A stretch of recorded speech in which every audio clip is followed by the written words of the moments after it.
Hey everyone, it's Nikki G and I'm back to tell you about my journey to becoming an IBCLC. It's a long one, okay? Going back about 12 years when I was in nursing school. We didn't talk a whole lot about breastfeeding. You'll notice that a lot of healthcare providers just really don't know unless they do the education themselves. We know for sure that breastfeeding is the safest milk, is the healthiest thing for baby to drink, but we really don't go into the logistics of how to latch on a baby. If mom has problems, where can we find support? That just isn't mentioned. So I didn't have a whole lot of education in nursing school. It was kind of like things that I sought out because my sister at the time was breastfeeding. So I said, let me research some of these things so I can better help my sister. So that's how I know. Moving forward to my first job as a nurse, I moved here from Chicago, moved to New Orleans, and I was in the ICU. Now, in the ICU, you would think sick babies, we need breast milk. No, not really. Those babies really didn't get breast milk. Breast milk really wasn't pushed at the children's hospital that I worked at. But I know that's something 11 years down the line that they're trying to do right now. That's okay, better late than never, right? So, at this hospital, we pushed formula a lot, different types of formula. I saw personally a lot of babies with gut issues.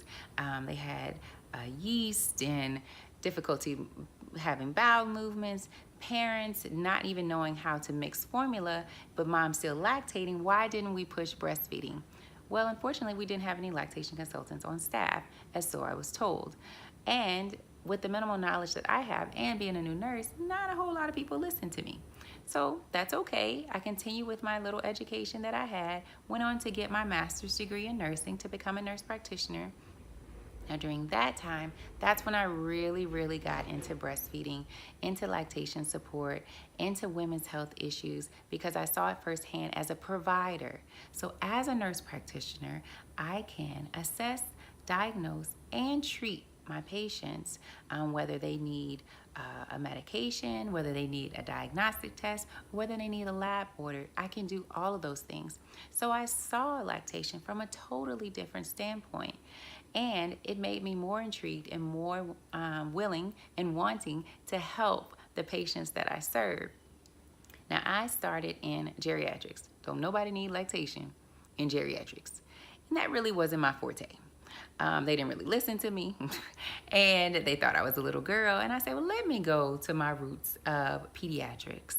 But in helping the children and the babies, you also have to help the moms, because a baby is only so healthy as its mother. So that's when I really got into women's health, kind of going back to my roots of and really enjoying women's health in my nurse practitioner program. By this time, before I graduated from my nurse practitioner program, I was pregnant with my first child. And I had my sister to help me because she had breastfed. I had my other sister who had also breastfed for at least a year. But I had my mom who was supportive but hadn't breastfed. And that's what's important. That's what's important for me, is that support, regardless of who breastfed or not. Please seek out the support within the family system or within the support system. So that's one of the things, that's one of the big standing points for me in lactation support, is finding that support within that family system. Now, as I'm going forward, my pregnancy, I'm learning because I want to breastfeed. I'd never breastfed before, and that's where it kind of clicked for me. Who's about to help me? My mom lives in Dallas, my sister lives in Houston, and I'm in New Orleans. There was no one. There was no one here in New Orleans that did home visiting at that time. And so I was kind of lost. So I relied on the services that were given to me at the hospital, which were kind of minimal. It was a very vanilla, scripted type of teaching that wasn't really catered toward my needs. I was a working professional, I had support at home, and I kind of felt like I got the same drill as everyone else that came through the hospital. Also, we have some statistics here in Louisiana that Black women do not breastfeed at the same rate as white women. We have some of the lowest breastfeeding rates here in Louisiana, which is unfortunate.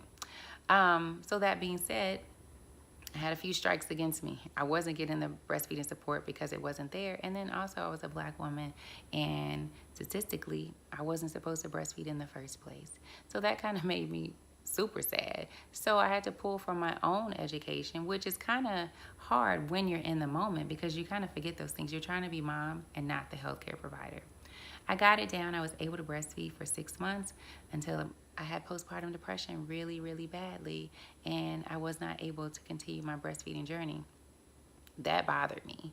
That bothered me a lot as a mother and as a healthcare provider. So what my goal was from then is trying to bridge postpartum depression and breastfeeding and the linkage between that two. And that's kind of how I built my practice from there as a healthcare provider, providing prenatal, postpartum, and breastfeeding home services. Is the more we prepare moms prenatally, the greater they have, the greater success they'll have postpartumly in breastfeeding, in healing, and caring for themselves and their babies, and in seeking support and knowing what questions to ask because they were prepared in the prenatal phase. So from then I went on and got a certified breastfeeding educator certificate, which was a program I did for nurses. And then later on I became a CLC through Healthy Children, which was an eye-opening experience, and because that was really the first formal education I'd gotten in a classroom setting with IBCLC's teaching me. And it was great. And actually I thought, I'm good from here because I have this evidence-based information, and I'm just gonna continue treating my patients the way I have and continue learning, but I didn't feel like I need any more credentials. But then I started to hear some whispers. I started to hear some criticism. What is Nurse Nikki doing? Like, how is she practicing lactation support and lactation counseling without being an IBCLC? This is crazy. And I was like, y'all need to hold up. Like, I can do this. This is within my scope of practice, which a lot of people fail to remember is that I'm a nurse practitioner first and foremost and a IBCLC second. My nurse practitioner skills are higher, more advanced than my IBCLC skills. So I take those and merge them two together, merging that lactation support that I had through the CLC training and my FNP skills together to create my practice. And that's when I really didn't feel like I needed any more credentials than what I had. But I started to be pushed and pushed and pushed and criticized and criticized and criticized for not having this certification. Whereas when I really think about it, my clients really don't care what credentials I have. What they care most about is who's going to help them with their bleeding nipples, who's going to make their breast stop itching, and who's going to make this baby gain weight. And that's what I cared most about. But as I advance more in my career, I'm doing more presentations and conferences and presenting on breastfeeding and on health equity and having these mental dilemmas about whether I should get this credential. I started to say, well, maybe it's not that bad. So I signed up for the test last year, and I really, unfortunately, did not take it very seriously because I was working. I work every day, Monday through Saturday, and sometimes on Sundays, providing the health care that I do. So I really didn't have time. I'm also a mom of 3 children, under 6, and I have a spouse. So studying for a test just really didn't fit into my calendar. I also had a medical emergency last year where I was hospitalized, so I really, again, wasn't feeling studying. But, and I was also in denial still that I really didn't need this credential.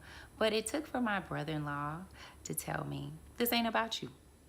It's not about you, Nikki. It's about you helping your community, and getting that credential will advance you to levels that you never even dreamed of.